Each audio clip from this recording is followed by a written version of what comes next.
first pictures coming in from the inside now of ISRO. I'm just going to check with our producers if there's any audio in these. Is there any audio? Can we go up with the audio? Okay, there's no audio. Like I said, I promise you, we'll go to the audio once the audio is in. So this particular feed coming in from ISRO has no audio, so we can't. Okay, let's listen in. जो है इस ramp से नीचे उतरता है और फिर चांद की सतह की सैर कर रहा है। देखिए, रोवर जो है इस समय चांद पर करीब 1 सेंटीमीटर प्रति सेकंड की रफ्तार से रेंगते हुए चल रहा है। ये मानकर ये कह सकते हैं कि उसकी जो धीमी चाल है वो करीब 500 मीटर तक चलेगा लैंडर के साथ संपर्क बना के रखते हुए। Okay, so these are very, very compelling images, viewer. What Dr. Somnath is now showing the Prime Minister is a replica of the Vikram lander itself.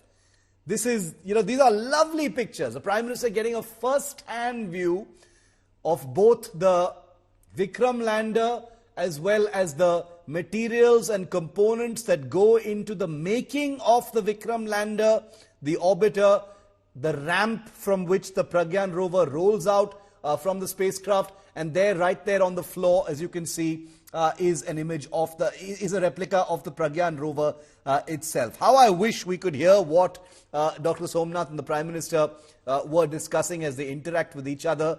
Dr. Somnath is accompanied by senior members of the ISRO team who are with him as well, in case the Prime Minister has more detailed questions and clarifications. But these are lovely images. The Prime Minister getting a full brief on on the equipment. This is the hardware that is the visible component of what the Chandrayaan-3 mission is really all about. The Prime Minister is there to say thank you, but also to learn, to show that he is part of whatever the ISRO is striving to achieve next.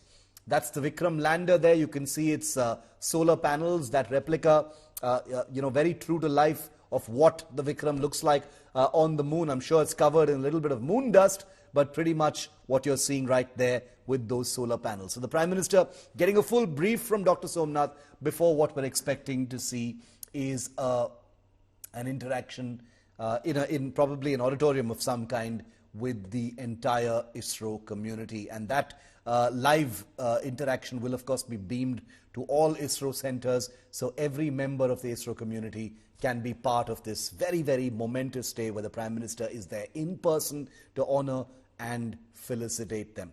The interaction is expected to last, maybe about an hour. It's already begun, of course. The Prime Minister has to make his way back to Delhi in an hour from now to carry on with the rest of his day. And the ISRO team is even busier, in fact, because they've got to go back to the Chandrayaan-3 mission. The command center, viewer, you remember the chairs and the panels and the computers which you saw on the landing day.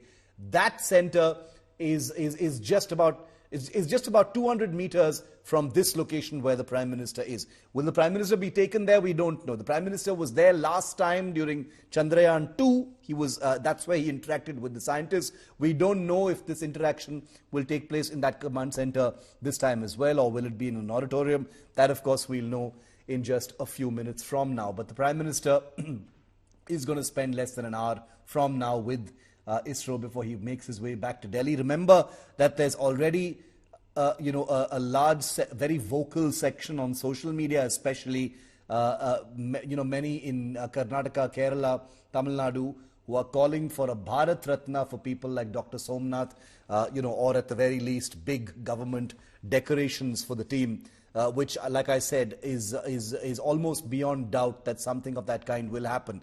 It may not be a Bharat Ratna, even though many people very strongly believe that the scale of this achievement, the scale of ISRO's achievement in being the first space agency to put a lander on the south pole of the moon before NASA, before ESA, before any other space agency is a global achievement. It's not just a national achievement. It's not just about ISRO. It's something that's put India on the global space map in a much bigger way than ISRO has ever done before. And that's the reason why there is a section that believes that a Bharat Ratna may be in order for Dr. Somnath and the senior Chandrayaan 3 direction team. So we'll have to see if that happens.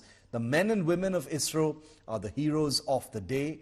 They're the ones who've made this possible, and today is their day to shine. The Prime Minister, using the enormous attention and spotlight that hovers over him at all times, to shine that light on the heroes of Isro, the men and women of Isro who've made this country proud. You saw the crowds that were waiting for the Prime Minister. The Prime Minister wants that national attention today to be on Isro. He knows that India had tuned in and the world had tuned in record numbers to watch the landing of Vikram. In fact, I was just reading that the live viewership online of the Vikram landing has broken all records of any live event, including sports and things like that, on YouTube. So this is an event that the world was watching, not just India. And the Prime Minister wants Isro to get its due, to get the attention it deserves, to have access to the resources it requires, and to also be able to communicate what it requires to go to the next level, to take things to the next level. Now the moon has happened. Remember, on September 2nd, as we've reported, there's no time for Isro.